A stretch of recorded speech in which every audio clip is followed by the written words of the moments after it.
Okay. All right. According to the YouTubery, I'm live. Happy 2026, Gads. Welcome aboard. I did a quick name change. So one of the things I've been saying for years, but I'm gonna make happen. Make happen. I'm gonna do some solo play and some other stuff. And I was thinking about, well, I should make another channel, but this channel, depending on what I'm doing, kind of comes and goes. And I thought, why make a third channel? I should just really utilize this channel for that. So if you're interested in solo play stuff, I'm going to have more of that here. So I've kind of just, it's not really changing what I'm doing here so much. So prep and play. So there's going to be the prep stuff, which is like what I'm doing now. And there's going to be stuff where I'm playing various things, and I'll host those on this channel. So this channel it's really just adding to what I was doing here already, but hopefully it'll just give me more opportunities to use this channel depending on, again, what I'm doing. But I want to kind of get to doing some consistent solo play stuff, and maybe even play some other things, maybe play some video games every once in a while. I kind of like to do that sometimes. Maybe I'll do that here. But anyway, all the play and then prep, which was kind of behind the screen stuff anyway, is all about sort of prep. So it's prep and play over here, and then kind of other videos on the other channel. So a little housekeeping there for the new year. It was been a little while. When did I run it? So the One Ring, I ran the first half of one of these scenarios, which has a name I need to remember. In Garsh, I feel like it's been a while. Was it mid-December for that? And I chose to run one of these. There's a name for these things. I'm just trying to remember. Landmarks. And a landmark is kind of, it's just like it seems like it's a neat idea. I like it. It reminds me a little bit of the myths of Mythic Bastionland, but this is a lot crunchier. Whereas the myths give you, hey, a few things are going to happen. I think maybe 6 things, and they're really vibesy. And you, as a table, as a GM, you kind of figure out what they mean. Just kind of run with them. This is more, I guess, maybe location-based stuff, though not exactly, but a lot of like, hey, here's kind of a little story. It's like a little mini adventure. Here's a scenario, something's going on, and tackle it. And so it was really great. I found these. I think at the time when I was prepping for game number 1 or game night number 1, I was really struggling in the moment to come up with something to do. I was like, oh gosh, and it just trying to come up with something to do, but also trying to learn the rules and everything at the same time, and just get all that stuff straight, and then also kind of create something was kind of daunting. So when I stumbled upon these landmarks, I was like, oh, this is perfect, because it's giving me the scenario. Now I can concentrate on a few things and how those things interact with the rules. I can just kind of learn it and run it. So in that game night, we made it through the first part of this one, which is the Star of the Mist. So spoilers ahoy, if you're interested in playing through the Star of the Mist. Basically, there's in the mountains, basically on the edge of the Shire. There's their map? There's a map somewhere here. Zip through. Whoops, maybe that's too far. Here we go. Yeah, right over here. Unfortunately, it looks like it's caught a little bit. Okay, it's a little bit.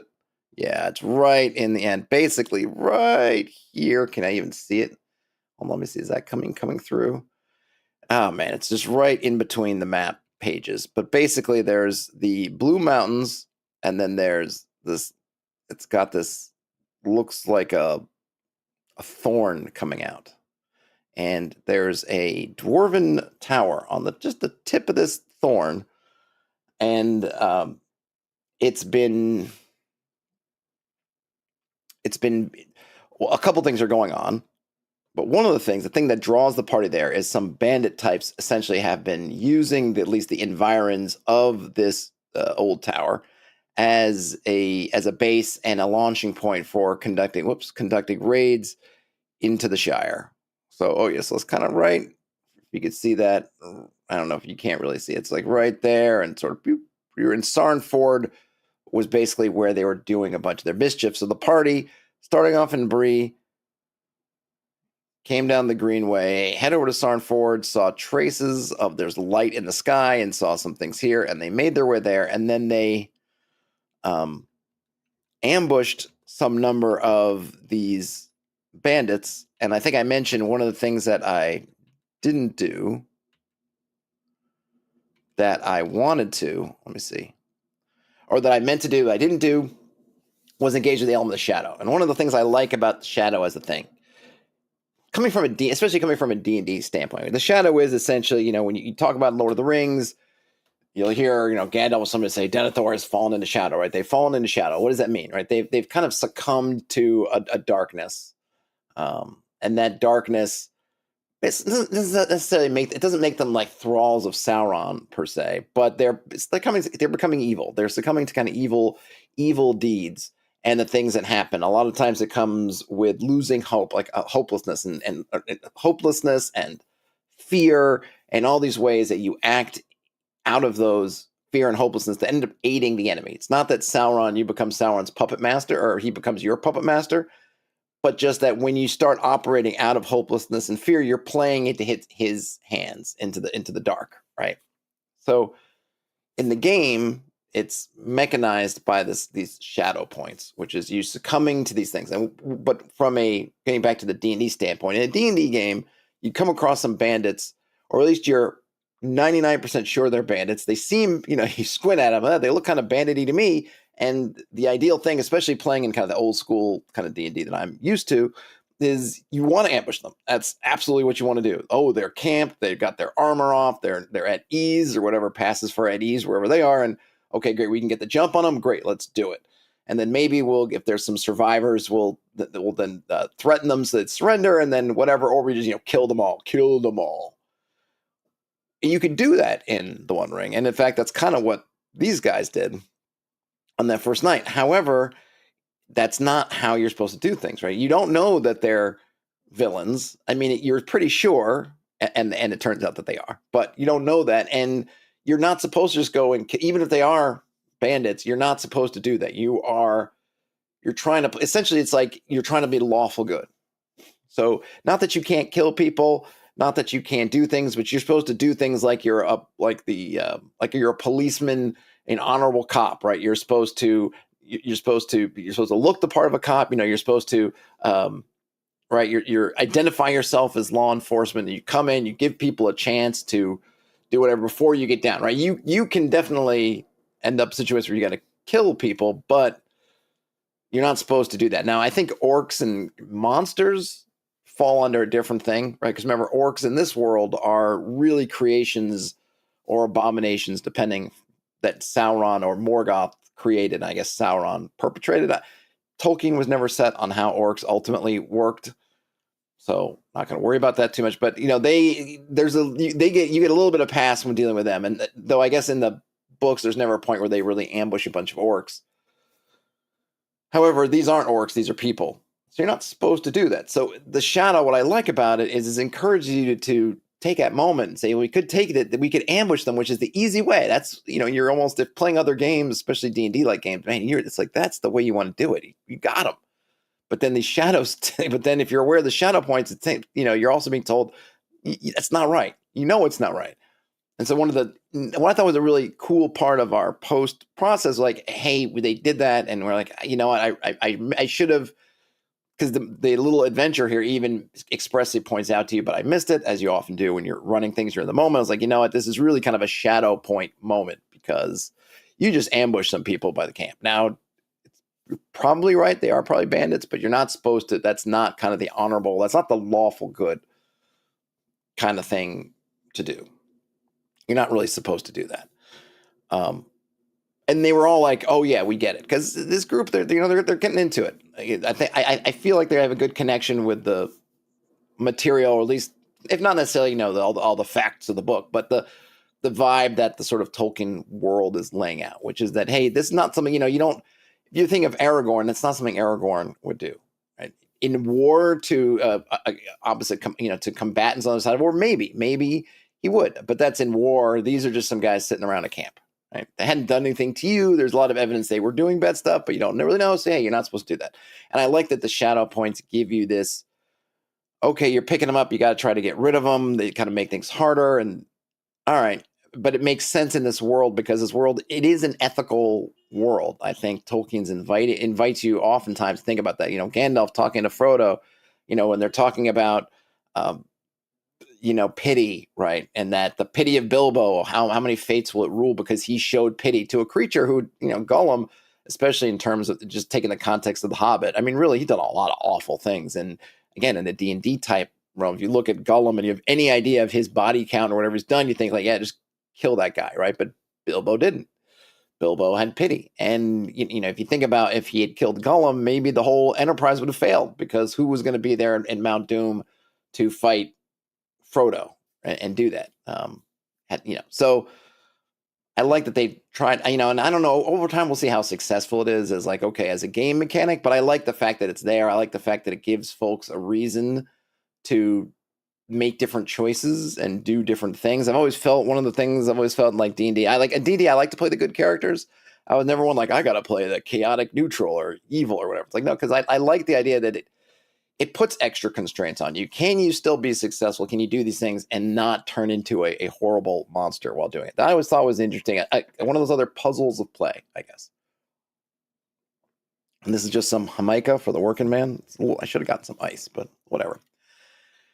At any rate, we only got halfway through this thing. So there's this brigand camp, which they got to, and then there's a cave, and then the cave leads down to some other. So what I'm trying to, I have to remember. So I have to kind of remind myself what's going on. I don't look. I've only run a session of it, not even one mini adventure. So I'm still trying to, I don't have that feel for like if I'm playing BX. I could have something written on a card and like I can go, just go. All right, let's go. I got it. I don't have that feeling for the One Ring. I may never get that feeling for any other game, like kind of a BX type game, just because that's been in my life for so many years. Even though I played a bunch of games and there were large gaps between when I was playing those games, the fact is there's always that little piece of my childhood, little child Todd that remembers. Like it's just been burned into my adolescent memory and I can kind of recall it out of the depths of my brain. I never get there with the One Ring, but I need to do the best I can. But anyway, so I'm not exactly sure. I don't have a good sense on what kind of stuff I need to prep for myself, right? What are the things that I'm going to need to remember? What are the things that I'm going to want to have noted down? I'm just going to read some of this first, and then we get a sense of it. And then I've got this kind of notes, just an empty markdown document. I'm just going to throw some notes, basically in plain text.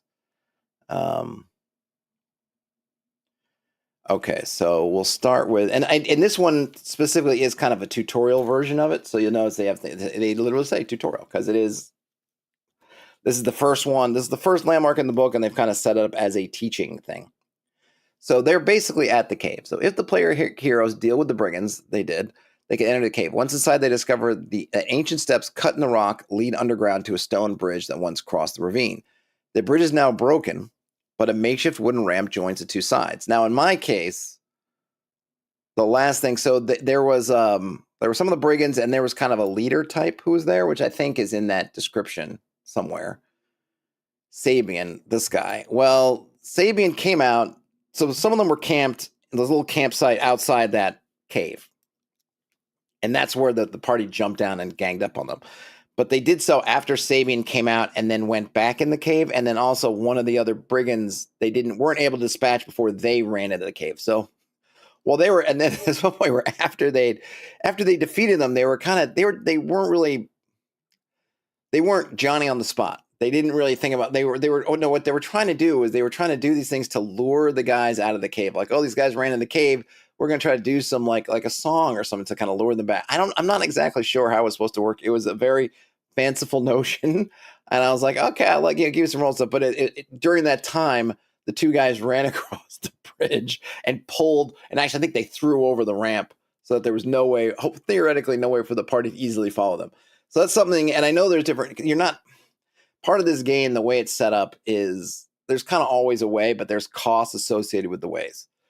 So, for example, getting around, it's not like they can't get around the ravine without figuring out the ramp, but if they travel around, they will most likely pick up exhaustion. I forget what it's called. There's kind of an exhaustion kind of currency. There's some, you're basically picking up sort of strain and stress from travel and doing stuff. So they'll probably do something like that. So if they can deal with it directly, if they had done it in such a way that they didn't let guys escape or they did talk to them or whatever, and the ramp was fine, then they could use it and they wouldn't have incurred any cost. Now they've either got to do something. They got to figure out a situation. I don't know what they're going to do, or they could be like, okay, can we get around it? And then the answer will be yes, but then there'll be some kind of cost attached. Okay, so the bridge is now broken, but a makeshift wooden ramp. If the company attacks the brigands without denying them the ability to retreat into the cave, that's what's happened. Sabian seeks a refuge underground and cuts the ropes that hold the ramp, letting it fall to seemingly bottomless crevice. That's kind of what I did. I hadn't talked about the ropes part of it, so I just had him tossing it like there's just basically like you could slide it across, slide it back, because I just missed the ropes. That's just something that happens. You're running these things, you're kind of reading and scanning, you're talking, and like, oh yeah, I didn't really talk about the ropes, so yeah, but essentially that's what they did. So they got to figure it out.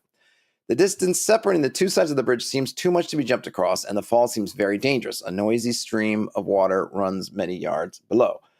Okay, so we got some things here. So this is just some information about this particular puzzle, which will be their first scenario. I'm just going to put, let's see, what do they call this? Oops. This is called the Star of the Mist. All right. No. Would you get out of there? I don't want you generating anything.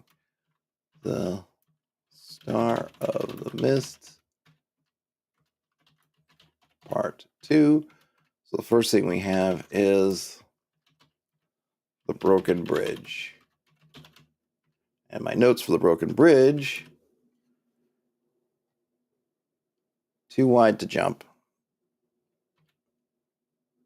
Oh yeah. Across a deep morass. Too wide to jump. Morass looks deep and dangerous. Okay. I think that's my notes for that. Let's see. The distance. Yeah. Oh yeah, there is I'll put a river runs through the floor of the. Okay. There we go. All right. Distance. Okay, so that's fine. So I think we're good there. Company will have to find a way across the chasm safely, right? So here's the tutorial part. So crossing the broken bridge. So this is on setting up obstacles. Crossing the broken bridge is a good example of those obstacles that the lore master should use.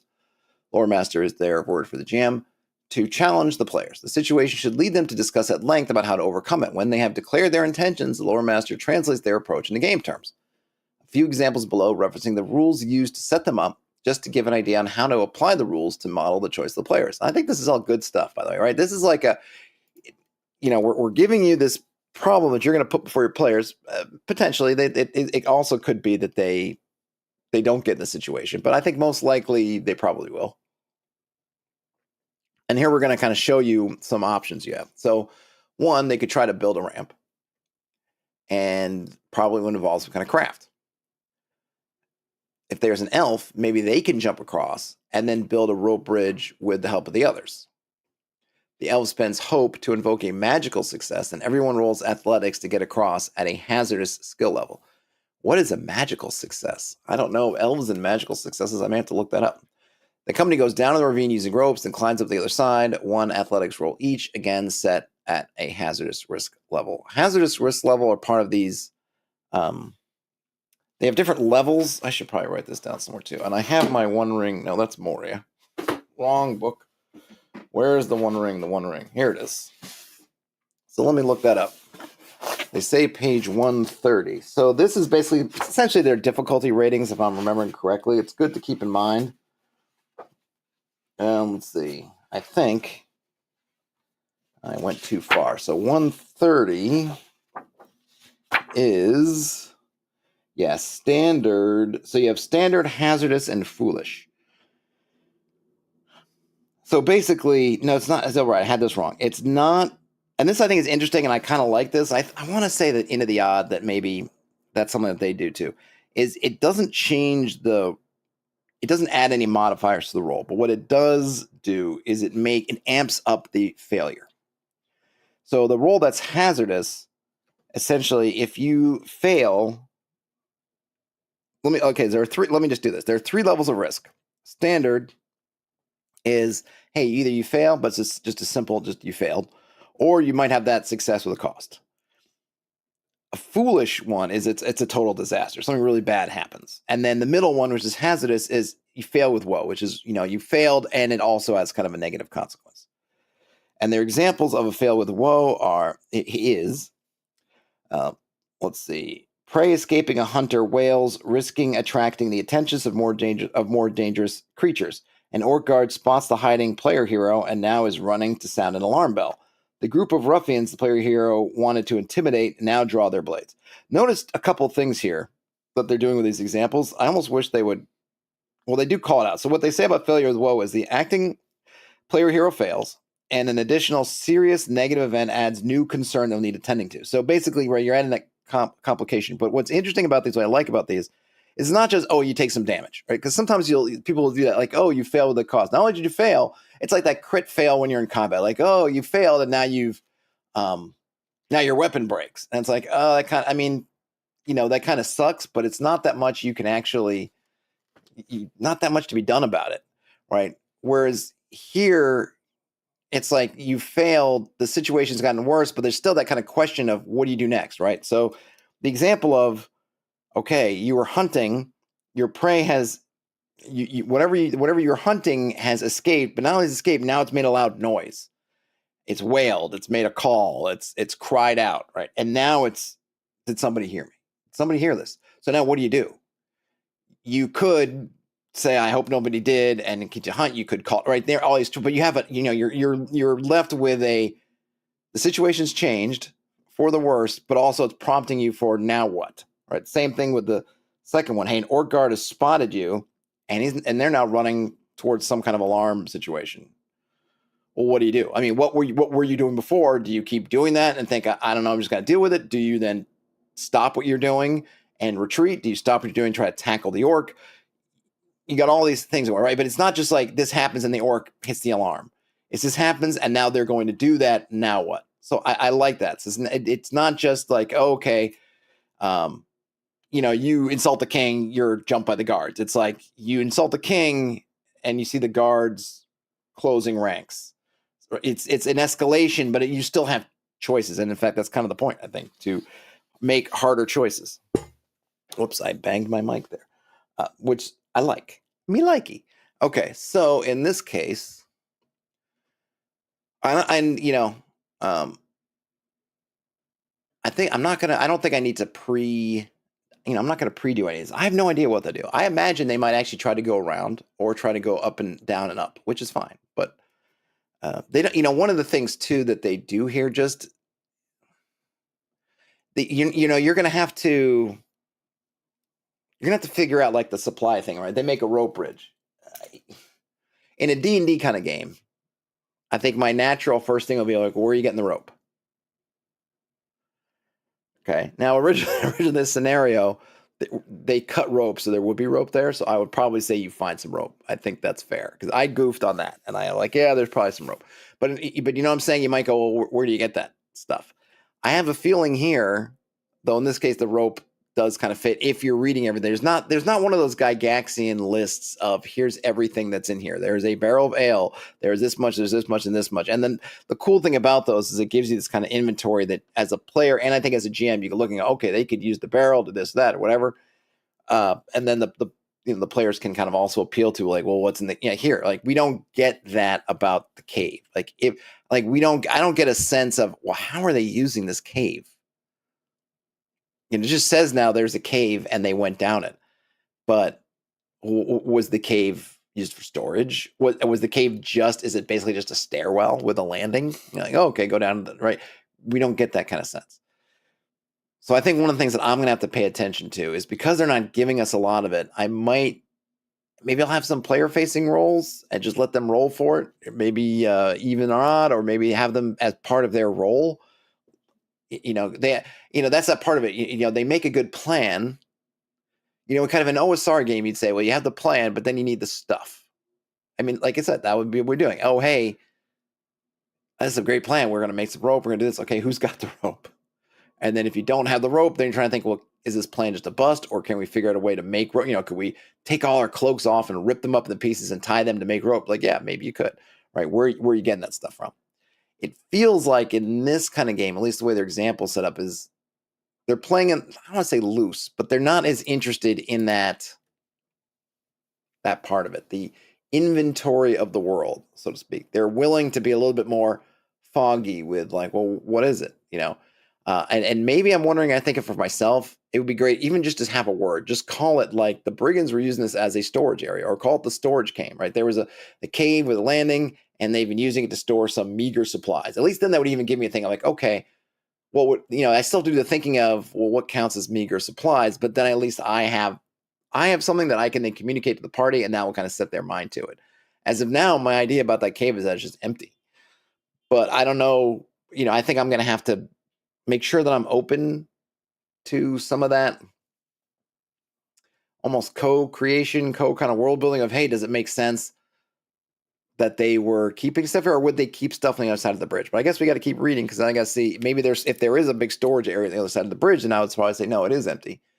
If we don't find anywhere where they're kind of keeping all their just supplies and stuff, then maybe I'd say, yeah, there's probably some stuff heaped up in a corner. All right, so let's get back to it. So we got the obstacles, right? Good.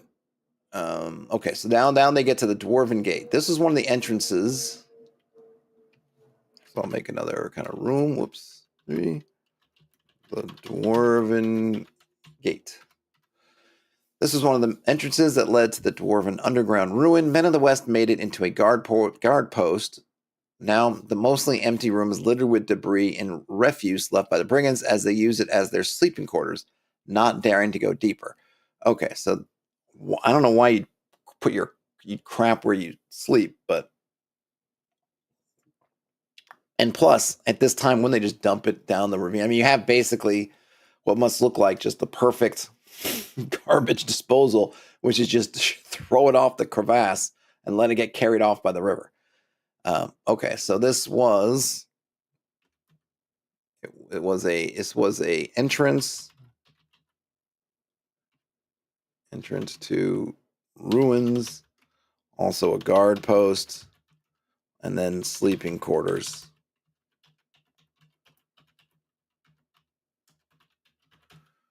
Okay, there's a pantry.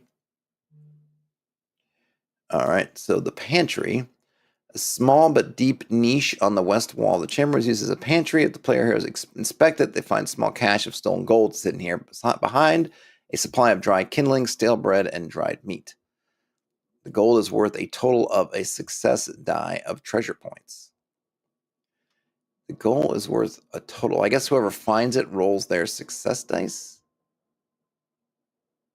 Or just a success die. I guess, I see. It's just, I think that's a success die is a d6. So basically a d6 worth of treasure. Okay. All right. So we also have a pantry. And then we've got hidden inside is d6 treasure. There we go. Okay. And that's all for that one. 1,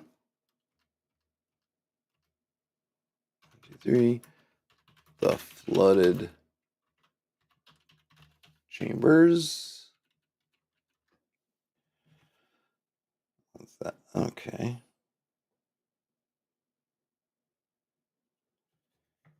Flooded chambers, and what's this? When the player heroes cross the threshold leading here, so we got a sense of dread. Pillared Hall was once a dwarven chamber of records that was later adapted by the Arnorian lords to become their hallows. Ooh, hallows. Survivors of the siege, were buried alive. Jeepers. And then the Witch King flooded it and laid a curse on it. Oh my gosh. Holy cow. So we have the air is unwholesome and seems thick and stuffy, as if a weight is gradually oppressing the player heroes. Staying here causes all player heroes to gain 2 points of shadow of dread. All right. Staying causes 2 points of shadow dread. All right. The hall's partially collapsed.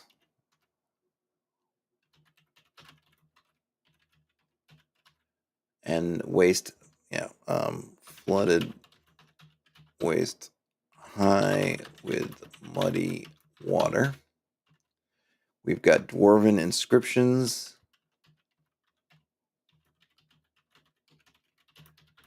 and carvings. And there's a flight of steps going up to the surface, to the accursed halls. All right. Flight of steps up to the accursed halls. Okay.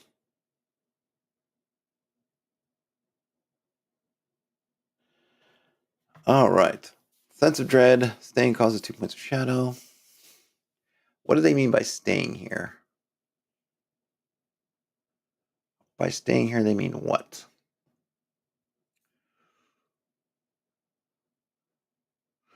We have a box text here. The ruins of Narag Nala. Okay, the Dwarven Underground Complex is a small part of a Dwarven domain, the city of Narag Nala. Player heroes paying attention to the runes inscribed on the walls and arches of the place discover the name quickly as a dark maze of narrow passages, often leading to empty rooms, corridors blocked by fallen rocks, and half-collapsed halls. If the player heroes show an interest in exploring the various doors opening to the rooms shown in the location maps, the Loremaster must improvise the description of seemingly endless labyrinth or simply limit their exploration by describing how most passages lead to dead ends. But the ruins are not entirely deserted. There's several dwarves yet in Narag Nala who still draw breath. Oh, and that's okay, we'll have to see the schemes in trouble. Okay.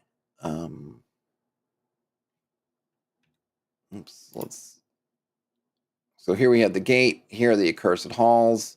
I think just to make it simple, I'm going to have a lot of these other holes just rock filled, and maybe even suggest that they've been filled up purposefully. I'm not sure. I don't know if I want to open the. I'll have to get down to the schemes and troubles.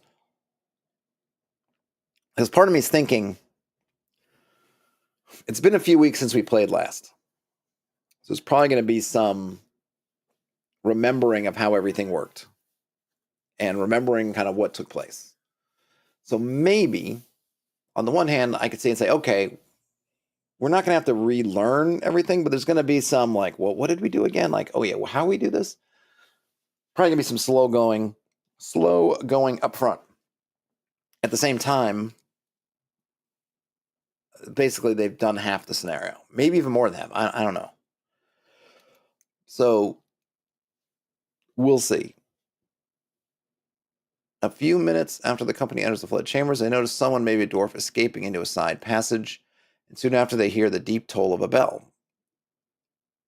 Moments later, a group of ghoulish creatures with sharp teeth and clawed hands emerge from the muddy waters of the chamber and attack the company. All right, so we're going to get some marsh dwellers. Twice the number of player heroes. And if there's a ranger, I don't know if we have a ranger in the company. Oof. And if you're a hobbit or a dwarf and you're in the waters,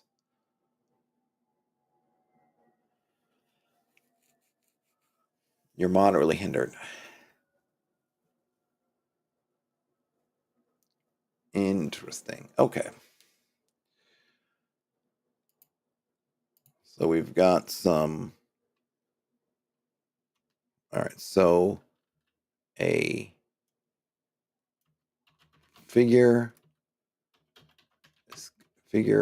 runs out of the hall, rings. All right, then a bell tolls. Bell tolls. Marsh dwellers attack. All right, so let's see. Yeah, I don't think I can. I don't think I need. Well, what can I say? All right, 2 times the company in number favor attacking rangers, hobbits, dwarves in water are moderately Hindered. Lose 1D. Okay. No one could say these creatures are what became of the Dunedain that were trapped here long ago, cursed by the king of Angmar, or if they are evil creatures that came here on his command to haunt the ruins. All right. No one can say. Well, we can't say. In the central section of the hall are a series of stone sepulchres. Some are intact, while others look like they were damaged by violent upheavals of the earth. All are carved with a skill far surpassing that of most stone rites living today, that of the men of the West. Two sepulchres stand out for the exquisite detail of their carvings. The two marble slabs are shaped to represent a sleeping figure. One shows a lord and the other a lady, composed in the sleep of death. Both are empty. Inside the other tombs are buried the stewards and house guards of the noble house that once ruled here. One of them contains the mortal remains of Angnir, the chief steward, and the house records telling the story of the fallen lord. The text is incomplete, having been damaged by the passage of time. And there's a box somewhere that will give us what's in there. Where is the house? It must be in another next page. The treasure chamber contains what amounts to a lesser hoard. See page 158 for the rules on treasure. What does 158 tell us? 157. All right, so I'm just looking it up in my book so I don't have to switch. All right, hoard. Oh, so a lesser hold would basically be a solitary troll, some goblin plunder, or a bandit's hold. You roll 1 success die and roll the feat die twice. What is the feat die? Roll 1 success die, right? That's the 1 to 6. Roll the feat die twice. Oh, I see. So I think if you roll a Gandalf. No, wait a minute. Hold on a minute. So here's how it goes. I'm going to read this. Sorry you can't see the book. I'm reading from it. All right. Any source of treasure points encountered by the company when exploring caverns, lairs, and old ruins qualifies as a hoard. Not all hoards that player heroes can discover are equal, though, as shown in the table below. They are ranked in 3 levels of increasing rarity: lesser, greater, and marvelous, based on how rich, old, or unspoiled they are. On average, the company should find a maximum of 2 hoards during the same adventuring phase: a lesser hoard and a greater one, or a single marvelous hoard. Okay? So before they got some treasure points, but they were seemingly like loose treasure points. When the player heroes stumble upon a hoard, the first thing that the lore matter must do is make a roll to determine its worth in treasure points. Right, so the lesser hold will be 1 success die. Hey, Ian. 1 success die of treasure points. Okay. And then you multiply that by the number of player heroes in the company. It is up to the members of the company to divide the resulting value among themselves, splitting the treasure rating as they see fit, and recording their share on their character sheets. Generally, a hoard's value in treasure points represents an unspecified amount of silver, gold, and gems. If the lore master wishes to be more specific, all right, there are some rules. Okay, so now for the magic treasure. Once everyone in the company has received their share of the treasure, it must be determined if anything possessing exceptional qualities lies buried among the silver and gold. To do this, the players or the roll master roll a feat die a number of times. Each Gandalf and Sauron corresponds to the discovery of a magical piece of treasure. To find out exactly what each piece is, they then roll on the table above. Okay, so that's cool. So there's basically a 1 in 6 chance, right? 2 in 12 chance of getting magic, because either a Sauron or a Gandalf will do. However, if you rolled it on a Sauron, then in addition to finding the thing, you also gain some shadow, which is kind of cool. So it's like, oh, you've got it, but now there's this cost attached to it. I think I'd want the players. I don't know who to roll, because the other thing is you're only going to get 2 for a lesser one. You're going to get 2 rolls.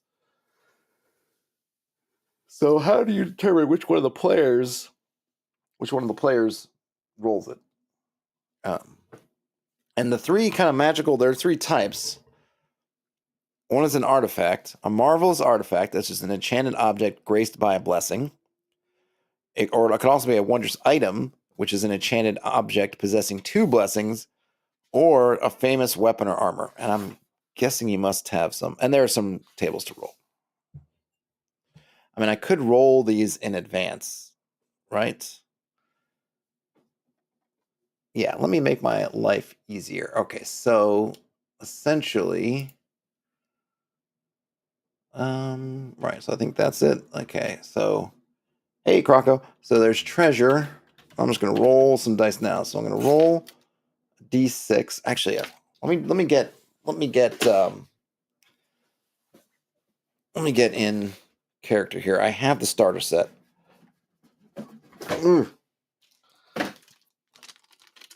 I've got dice. So I can roll my dice. And by the way, someone was saying before that there was a misprint on the original run of their custom dice, that instead of having 1 to 10 had an 11, and instead of the 1, and I have that misprinted die. Funny enough. Okay. All right, so I'm going to roll for the first D6 of treasure. That was 2. So this is 2 times PC treasure. And now a lesser hoard. So a lesser hoard is 1 die.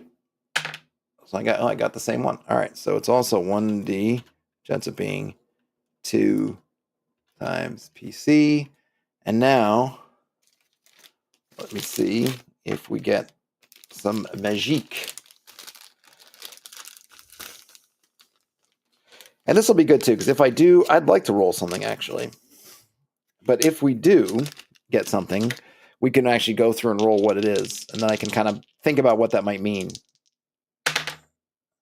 Oh, I actually got one. I got a Sauron. All right, so now I got to go to the next bit. So we got 1 magic item. I got to roll here for what it is. It's a 5, so it's a wondrous item.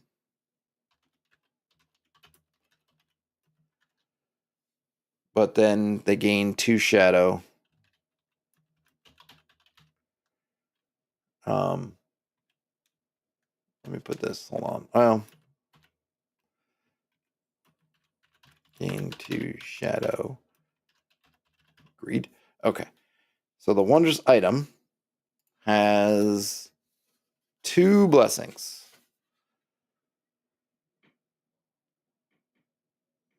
So the form, an enchanted object, right? So what? So here we have these forms, but what? Blessing tables. All right, so I guess I'll roll. I guess I'm going to use these precious object ones. Oops. Oh my gosh, I got a ring. All right, it's a ring. I mean, that's cool. Its main material is amethyst.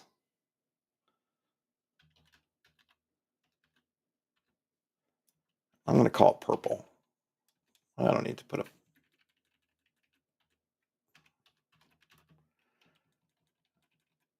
And it's craftsmanship. Where's this bad boy made?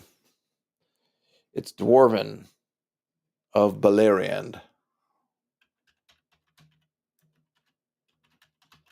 Ooh, so that's some first age stuff. Or second age, right? Beleriand goes under. When does Beleriand go under? Is that the end of the first age or the second age when Beleriand goes glug glug? I can't remember. But it's old. Okay, so then that's it. So now we need the... So here's these blessing tables. I have personality, movement, perception, survival, custom, or vocation. So I guess we're rolling first. Yeah, so we're going to roll. We roll twice. All right. Oh, I see. We just roll twice. Okay. Rolling, rolling, rolling. 6 and 3. So 6 is vocation, 3 is battle. Crown, ring, staff, warhorse, rare as it usually pertains to weapons. Oh, I see. Okay, so it says about the blessings. To determine which skill is affected by a blessing. The Lore Master rolls 6 die twice. First is the skill group, and then the affected skill. The procedure must be repeated if the object is wondrous, which I have to do. So I have a second blessing. So okay, so its blessings are battle. Okay, let's see what the other one is. 3 and 5. Perception, scan. Oh, interesting. Battle and scan. Okay. So what do blessings do? So what do you do when you get a blessing? Oh, we had 2D. Oh, nice. All right, so they wear that, they gain 2D. Okay, so I'm just going to put a note here. Gain 2D in battle and scan. Very cool. But they gain 2 shadow. All right. And the reason why I'm saying I'm not putting a hard number for 2 times PC is I don't know exactly how many of the players are coming. I know one person said they couldn't come. I'm not sure if somebody else who didn't make it the first time is coming, so that's why I'm leaving that out. But now this is good. So I know it's a dwarven make from Valyrian, and I won't have to roll that stuff up. I can just do it. I like it. It's a ring with a purple amethyst.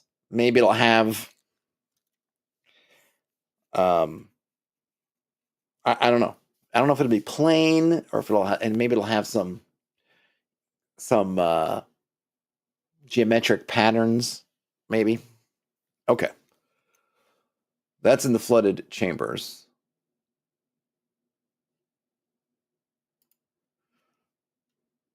I still don't know how we're supposed to handle that staying. What does that mean for they stay? It says in that flooded, which was on the other page, so I'm going to go backwards for a quick minute. Staying here causes all players here to gain 2 points. I guess if they don't just run through, though, it's going to be hard. I guess they'll just, if they stay in to fight and stuff, I'm just going to have it done once, right? So they stay to fight those things and do the search. They don't immediately just run out that they're going to get it, I guess. All right, now the accursed halls.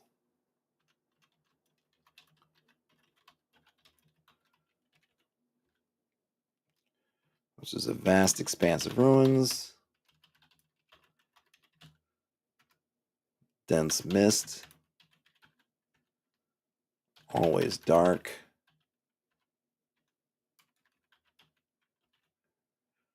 And gloomy. Gloomy. Okay, so that's so here's about the house records. All right, so here we see the accursed halls coming up.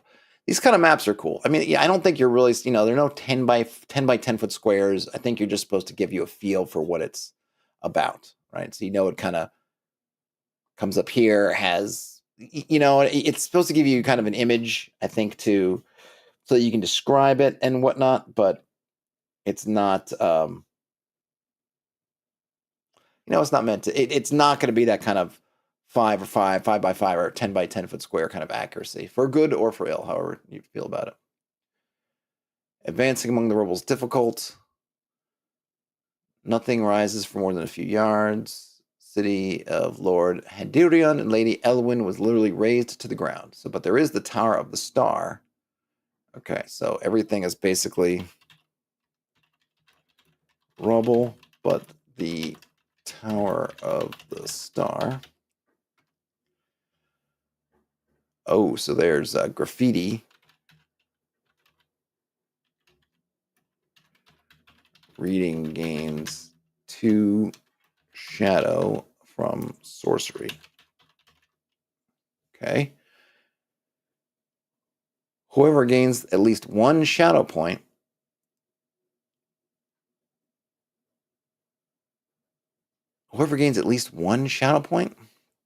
learns the meaning of the curse. It was laid by the Witch King of Angmar himself, wroth at how strongly the Dunedain oppose him. The ruins are bound to suffer from its effects as long as the torment of Lady Hadirion continues. All right, so then we can, so we have the stuff about expanding the halls. Okay. All right, I'm going to have to, my daughter's literally knocking on the door because for whatever reason she hasn't got her key. So I'm going to close it off here. I'll have to do some more prep on my own because I got to deal with her. Thanks for hanging out, and I'll let you know how the game goes tomorrow. All right, folks. Game on. Talk to you later. Bye now.